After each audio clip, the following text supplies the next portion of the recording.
No nosso sistema solar, existe uma lua que se recusa a se comportar como uma lua comum. Basta olhar para ela uma única vez e algo parece completamente errado. Não pela forma, não pelas cores, mas por uma estrutura que se estende ao longo de sua linha do meio e não tem nenhum equivalente em tudo o que já vimos antes. É uma crista que percorre quase perfeitamente o Equador, se estendendo por mais de 1.000 quilômetros e se erguendo acima da maioria das montanhas da Terra. E o mais perturbador é o seguinte: nenhum mecanismo conhecido de formação de luas deveria criar algo assim. Antes de entrar em teorias ou modelos, vale fazer uma pergunta simples. Como um mundo tão pequeno pôde desenvolver uma estrutura tão precisa? E por que ela está exatamente onde está? Como se alguém tivesse traçado uma linha perfeitamente reta ao redor dessa lua e a erguido na forma de uma muralha? É exatamente aí que o mistério começa. O primeiro passo para entender essa muralha é observá-la como ela realmente é, sem associações ou comparações. A crista percorre quase todo o Equador, interrompida apenas em alguns pontos. Alguns picos se elevam quase 20 quilômetros acima da superfície ao redor. Estamos falando de Jápeto, uma lua com apenas 1.470 quilômetros de diâmetro, aproximadamente 1/3 do tamanho da Lua da Terra, e ainda assim possui um relevo que, considerando sua gravidade fraca, cerca de 1/4 da terrestre, é proporcionalmente mais extremo do que quase qualquer coisa no sistema solar interno. Para um mundo desse tamanho, tal altitude é extraordinária. Se uma montanha dessas existisse na Terra, chamaria a atenção imediatamente. Mas em uma lua com gravidade fraca e uma crosta composta majoritariamente de gelo, essa estrutura não deveria permanecer estável por tanto tempo. E ainda assim, ela continua lá. A crista não é uma cadeia aleatória de picos isolados. Ela segue o Equador de forma quase perfeita, como se tivesse sido colocada ali intencionalmente. Essa precisão é um dos maiores desafios para os cientistas. Cadeias de montanhas naturais não se formam em linhas globais retas. Elas se curvam, se ramificam, se fragmentam. Até sistemas tão extensos quanto os Andes ou as montanhas rochosas seguem o movimento das placas tectônicas, não uma linha planetária perfeita. Aqui, o alinhamento é tão exato que a crista quase não se desvia do Equador. A forma da própria crista torna a explicação ainda mais difícil.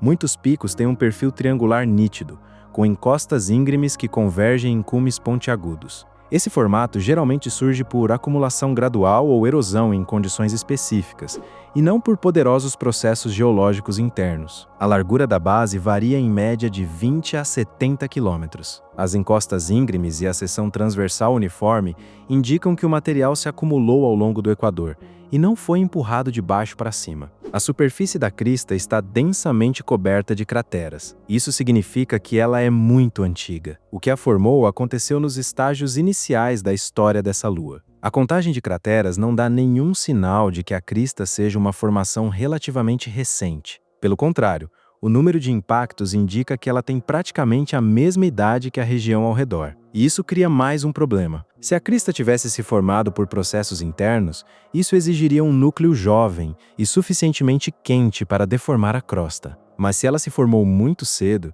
e as camadas internas esfriaram rapidamente, então as forças capazes de criar uma estrutura tão massiva não poderiam ter agido por muito tempo. A idade estreita o círculo de explicações possíveis. Uma cadeia montanhosa mais jovem ainda poderia ser explicada por tensões tectônicas, tardias ou atividade crustal incomum. Mas ser antiga significa que o mecanismo precisou agir rapidamente, em larga escala, afetando toda a zona equatorial de uma só vez. Isso não é típico de luas geladas. O resultado é uma estrutura colossal, perfeitamente alinhada, com contornos nítidos e de idade surpreendente. Cada uma de suas características contradiz tudo o que sabemos sobre processos naturais em mundos gelados e pequenos. É exatamente por isso que essa cadeia montanhosa continua sendo uma das estruturas mais enigmáticas de todo o sistema solar. Jápeto orbita Saturno a uma distância média de 3,56 milhões de quilômetros, posicionado bem além dos brilhantes anéis, nas frias regiões externas do sistema de Saturno, a cerca de 1,4 bilhão de quilômetros da Terra. Por causa dessa distância enorme e de seu tamanho reduzido, os detalhes da superfície permaneceram um mistério até a chegada da sonda Cassini em 2004, que durante um sobrevoo próximo em 2007 revelou a cadeia montanhosa com detalhes impressionantes. Os planetólogos chamam essa estrutura de um verdadeiro enigma e uma das formações mais extraordinárias do Sistema Solar. Mas antes de falar sobre as teorias, é fundamental entender o mundo onde ela está localizada. Um hemisfério de Japeto é extremamente escuro e absorve a maior parte da luz que recebe. O outro, é claro, coberto por gelo mais puro, que reflete a luz solar. Esse contraste abrange hemisférios inteiros, criando a impressão de que a Lua foi mergulhada em tinta de um lado e deixada intocada do outro. O lado escuro é chamado de Cassini Régio. É uma região coberta por material que provavelmente tem origem externa. A melhor explicação é que poeira de luas externas e detritos no sistema de Saturno foram se acumulando gradualmente no hemisfério frontal. Enquanto Japeto avançava por essa nuvem de partículas, o material escuro se depositava na superfície. Essa camada aquecia mais facilmente com a luz solar, fazendo o gelo abaixo dela sublimar e migrar para o lado mais frio e claro, tornando-o ainda mais puro, enquanto a região escura permanecia escura. Isso é crucial porque a cadeia montanhosa percorre quase inteiramente o hemisfério escuro. Ela não está posicionada simetricamente entre os dois lados. Não faz uma transição suave de uma cor para outra. Pelo contrário, está intimamente ligada à região Cassini Régio. Esse posicionamento impõe uma pressão adicional sobre todos os modelos que tentam explicar a origem dessa cadeia. Se ela surgiu de processos internos, por que está alinhada justamente com o hemisfério escuro e não distribuída uniformemente pela Lua inteira? E se foi formada por detritos externos, por que o material se depositou predominantemente na metade escura? A divisão de cores também afeta a temperatura da superfície e a resistência do gelo. Regiões mais quentes se comportam de maneira diferente ao longo do tempo. O gelo pode afundar, se deformar ou se deslocar lentamente sob a ação do calor, especialmente se a crosta não for completamente rígida. A cadeia montanhosa está localizada exatamente na área onde a superfície é mais escura e mais quente, o que levanta a questão de como ela manteve sua forma por tanto tempo. Uma estrutura tão elevada deveria apresentar mais sinais de degradação em regiões que aquecem com mais facilidade. Ainda assim, a cadeia permanece nitidamente definida. O caráter bicolor da superfície significa que qualquer explicação para a origem dessa formação precisa considerar tanto sua estrutura quanto a química da superfície. Não é possível tratá-las como dois mistérios separados. O material escuro alterou a evolução térmica da Lua, e a cadeia montanhosa está no centro desse ambiente transformado. Ainda não se sabe se ela se formou antes ou depois que a camada escura se depositou. Ambas as possibilidades levantam sérios problemas. Se a crista surgiu primeiro, por que o material escuro acompanha o equador com tanta precisão? Se o revestimento escuro veio antes, por que um processo geológico posterior formou essa estrutura exatamente onde o contraste térmico é mais intenso? Em vez de esclarecer o mistério, o hemisfério bicolor só multiplica as perguntas. Ele conecta a crista a uma região da Lua que se comporta de forma completamente diferente do restante da superfície. Isso complica cada hipótese que os cientistas tentaram usar para explicar esse fenômeno.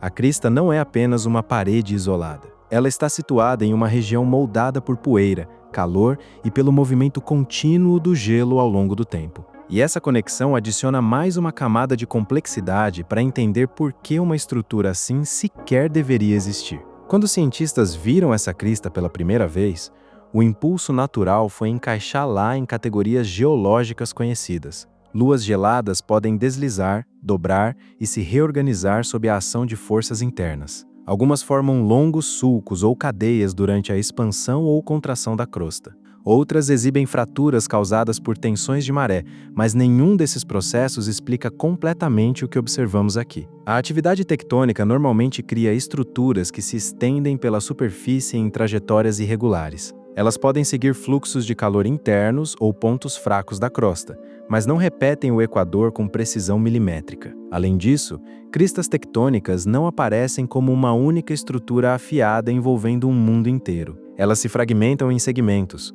mudam de direção ou interagem com outros sistemas de falhas. Nessa Lua, a crista está rigidamente presa a uma única linha, sem qualquer sinal de desvio. Só isso já torna a origem tectônica improvável. Como observou William McKinnon, da Universidade de Washington, alguns sugeriram que a crista poderia ter se formado por uma série de erupções vulcânicas ou ser um sistema de falhas. Mas para que tudo se alinhasse de forma tão perfeita, Simplesmente não existe nenhum exemplo semelhante em todo o sistema solar. O vulcanismo também não oferece respostas. O criovulcanismo nessas luas normalmente forma domos arredondados, fluxos suaves ou planícies largas de material solidificado. Ele não cria uma parede estreita que se estende por mais de 1000 quilômetros. Nas proximidades da crista, não há qualquer sinal de chaminés, canais ou fluxos. A estrutura é abrupta demais, definida demais e uniforme demais para ser uma deposição vulcânica. Se fosse uma erupção, veríamos rastros de diferentes fases de atividade ou camadas sobrepostas de material congelado, mas esses sinais simplesmente não existem.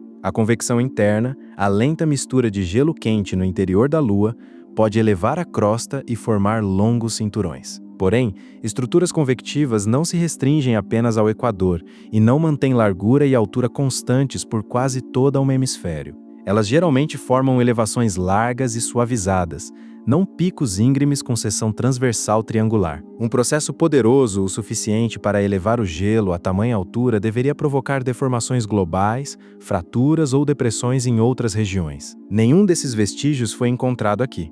Modelos de renovação de superfície associados a plumas prevêem elevações caóticas e padrões poligonais, como em Ganimedes, com um relevo irregular que contrasta fortemente com a altura uniforme da crista e a ausência de qualquer caos ao redor. Outra hipótese é a compressão global. Quando uma lua esfria, ela pode encolher em volume, comprimindo a crosta externa e formando cadeias de montanhas. Mas a compressão normalmente cria estruturas espalhadas por toda a superfície, e não uma única formação restrita ao equador.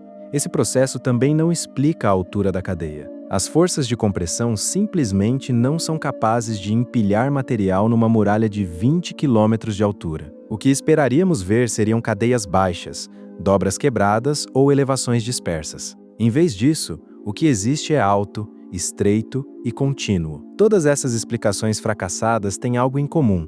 Processos internos naturais não escolhem o equador com essa precisão. Eles também não criam picos altos, afiados e uniformemente formados, capazes de permanecer intactos por bilhões de anos sem gerar estruturas semelhantes em outros lugares. Qualquer modelo viável precisa explicar 3 observações fundamentais. Por que essa estrutura está exatamente no equador? Por que ela se limita apenas ao equador? E por que somente Jápeto possui essa cadeia? A cadeia se comporta como se tivesse sido formada por um mecanismo que trabalhou deliberadamente ao longo de uma única linha específica na Lua, depositando ou moldando material de forma contínua ao longo desse caminho. A ausência de explicações geológicas convencionais deixa uma lacuna enorme. A cadeia simplesmente não se encaixa nos modelos habituais de evolução de luas. E quando as explicações comuns falham, somos obrigados a recorrer a hipóteses que envolvem condições primitivas, influências externas ou combinações raras de eventos quase sem precedentes no sistema solar. Especialmente considerando que nenhuma outra lua gelada, desde a ativa Encélado até a antiga Calisto, possui um análogo exclusivamente equatorial semelhante, apesar de compartilharem histórias de aquecimento por maré e bombardeamento. Quando os processos internos deixaram de explicar a origem da cadeia, a atenção se voltou para uma hipótese mais simples.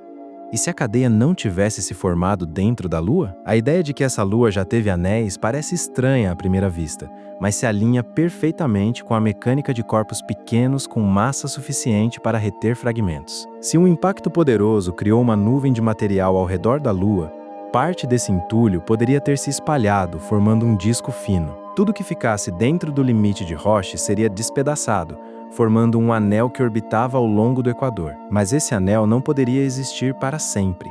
Com o tempo, os fragmentos em órbitas baixas foram gradualmente caindo para dentro. E ao cair, não se espalharam pela superfície, mas se depositaram exatamente ao longo do equador, onde passava sua trajetória orbital. A linha contínua da cadeia corresponde perfeitamente a esse processo. Basta um mecanismo que, ao longo de muito tempo, despejasse material ao longo de uma única linha. Imagine essas partículas caindo horizontalmente sobre a superfície equatorial a cerca de 400 metros por segundo, aproximadamente a velocidade de uma bala de rifle, uma após a outra. Como bolas de beisebol congeladas caindo em sequência, nas palavras do planetólogo William McKinnon. No início, os fragmentos formariam depressões, uma espécie de sulco que com o tempo foi sendo preenchido. A cadeia se comporta exatamente como uma estrutura formada por acumulação, não por suerguimento. E há ainda a forma da cadeia. Muitos dos picos têm seção transversal triangular, típica de material solto que se acumula sob a ação do próprio peso. Quando fragmentos caem repetidamente no mesmo lugar, eles formam uma inclinação até o limite natural de estabilidade. Os ângulos das encostas da cadeia correspondem quase exatamente a esse limite. Isso não é o que acontece quando a crosta é empurrada de dentro para fora. A crosta elevada quebra e dobra. Nada parecido é observado aqui. Em vez disso, a crista parece uma formação que cresceu lentamente, mas de forma contínua, como resultado do acúmulo gradual de material. As imagens da sonda Cassini também revelam áreas onde o material provavelmente deslizou pelos flancos, deixando longas marcas semelhantes a deslizamentos de terra. É exatamente isso que se esperaria se a crista fosse um enorme monte de material depositado ao longo do Equador. Deslizamentos fazem todo sentido onde há depósitos soltos ou semissólidos em encostas íngremes, mas não fazem sentido algum se a crista fosse uma elevação tectônica rígida, congelada no espaço. Uma elevação sólida sofreria fraturas sob pressão. Um monte de detritos, ao contrário, desliza, assenta e suaviza ao longo de bilhões de anos. O comportamento da crista se aproxima muito mais do segundo cenário. Outro ponto forte da hipótese de destruição do anel é a precisão do alinhamento equatorial. O material que cai em órbita não escolhe latitudes aleatórias. Ele segue o plano de sua própria órbita. Como explica o planetologista Andrew Dunbar, quando existe um anel de detritos ao redor de um corpo, as colisões entre as partículas removem energia da órbita, e o estado de menor energia para esse material está diretamente acima do espessamento equatorial do corpo, ou seja, sobre o Equador. É por isso que os anéis de Júpiter, Saturno, Urano e Netuno estão posicionados sobre seus equadores. Se uma lua já teve um anel alinhado com o Equador, os detritos se depositariam exatamente sobre ele. Isso resolve um dos principais problemas dos modelos internos. Nenhum processo geológico por si só escolhe o Equador como alvo. Os detritos orbitais, sim. Ainda resta a questão da origem. De onde veio o anel? A causa mais provável é uma colisão violenta no início da história da Lua, poderosa o suficiente para lançar material em órbita. Após o impacto, os fragmentos poderiam ter se espalhado, formado um anel e, gradualmente, caído de volta à superfície. Essa cronologia é compatível com a grande antiguidade da crista e explica por que a estrutura parece tão antiga e densamente marcada por crateras.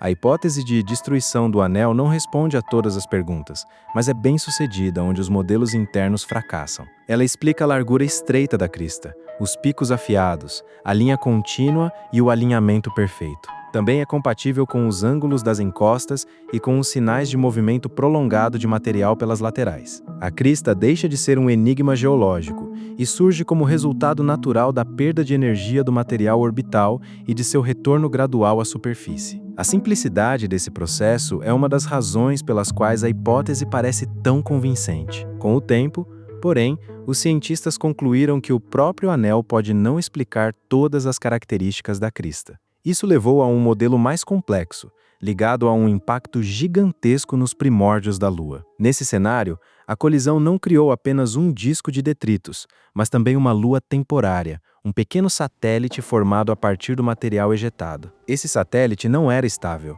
Ele orbitava o corpo principal e, ao se desintegrar gradualmente, depositou o material de forma alongada e estreita, criando exatamente a estrutura que observamos hoje. O papel desse satélite é fundamental, pois acrescenta o que a hipótese simples do anel não consegue explicar, um mecanismo para desacelerar a rotação da Lua. Um mundo que apresenta sinais de rotação rápida em seus primórdios levaria um tempo imenso para desacelerar apenas sob a ação das forças de maré. Mas se por algum período existiu um pequeno satélite companheiro, a interação gravitacional entre os dois poderia ter removido a energia rotacional de forma muito mais rápida. A crista equatorial de Jápeto não é uma anomalia aleatória, um rastro dos eventos que se desenrolaram nos primórdios do Sistema Solar. A forma distorcida da Lua é uma pista reveladora. Em algum momento, ela girava muito mais rápido. Foi exatamente nessa época que o sistema pode ter perdido o excesso de rotação antes mesmo que inúmeros impactos tivessem tempo de destruir a superfície. Isso explica não apenas a existência da crista, mas também sua incrível uniformidade. O material provavelmente se depositou de forma gradual e uniforme ao longo do equador, formando uma cadeia quase contínua. A chave para essa hipótese é a esfera de Rio exclusiva de Jápeto, a zona onde sua gravidade supera a influência de Saturno. Entre os grandes satélites, apenas Jápeto tinha espaço suficiente para reter temporariamente um subsatélite. Esse objeto pode ter se aproximado gradualmente, se desintegrado e fornecido fragmentos que, com o tempo, se depositaram no equador, desacelerando simultaneamente a rotação da própria Lua. O intervalo de tempo desse cenário parece completamente realista. Colisões gigantescas eram comuns no início do sistema solar, e satélites temporários podiam surgir e desaparecer sem deixar rastros. O fato de hoje não vermos esse subsatélite não contradiz o modelo. Ele pode ter caído sobre Jápeto ou deixado o sistema para sempre, bilhões de anos atrás. Mesmo assim, ainda restam perguntas. A dinâmica completa do movimento dos fragmentos sob influência prolongada das marés é difícil de modelar com precisão. A forma da crista sugere um longo período de acumulação, mas ainda não sabemos se ele ocorreu de forma gradual ou em etapas. Mesmo com essas lacunas, é esse modelo que explica mais características observáveis do que qualquer outro. A crista transforma nossa compreensão de Jápeto como um todo. Ao contrário da maioria dos satélites, ele não está em equilíbrio hidrostático. O equador está expandido, os polos achatados, e sua forma parece congelada em um estado primitivo. A crista intensifica essa peculiaridade, como se sublinhasse o espessamento equatorial em vez de suavizá-lo. Sua localização precisa ao longo do equador aponta para uma conexão com a antiga rotação da Lua. Processos tectônicos internos raramente são tão geometricamente precisos, mas fragmentos orbitais, sim. Essa combinação de estrutura superficial com uma profunda história evolutiva torna a crista um verdadeiro arquivo do passado. O fato de essa estrutura ter sobrevivido por bilhões de anos revela o resfriamento rápido de Jápeto e a solidificação precoce de suas camadas externas. A crista não é apenas um detalhe do relevo. É um instantâneo registrado do estado físico original da Lua, que sobreviveu milagrosamente ao tempo cósmico. A crista equatorial de Jápeto não é uma anomalia acidental, mas o rastro de processos complexos da história primitiva do satélite. Sua formação pode estar ligada à queda de fragmentos ou à combinação desse processo com a rotação acelerada do jovem Jápeto. Mesmo após o desaparecimento do anel ou do subsatélite, essa estrutura conseguiu se preservar, como se tivesse registrado um período breve, porém extraordinariamente ativo, de formação da Lua.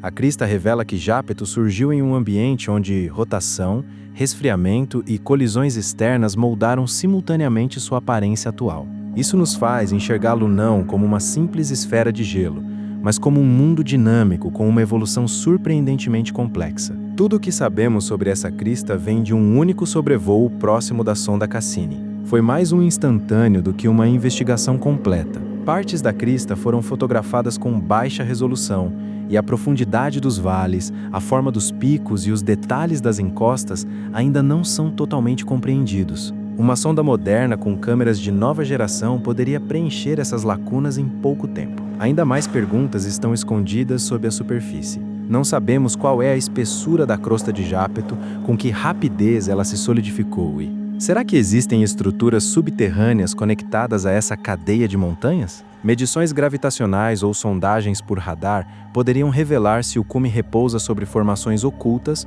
ou se é formado inteiramente por material acumulado. Igualmente fascinante é a análise da superfície. Diferenças químicas ao longo das encostas poderiam indicar se a cadeia surgiu de detritos ou emergiu de dentro do próprio satélite. Um mapeamento detalhado também ajudaria a entender por que essa formação é tão irregular.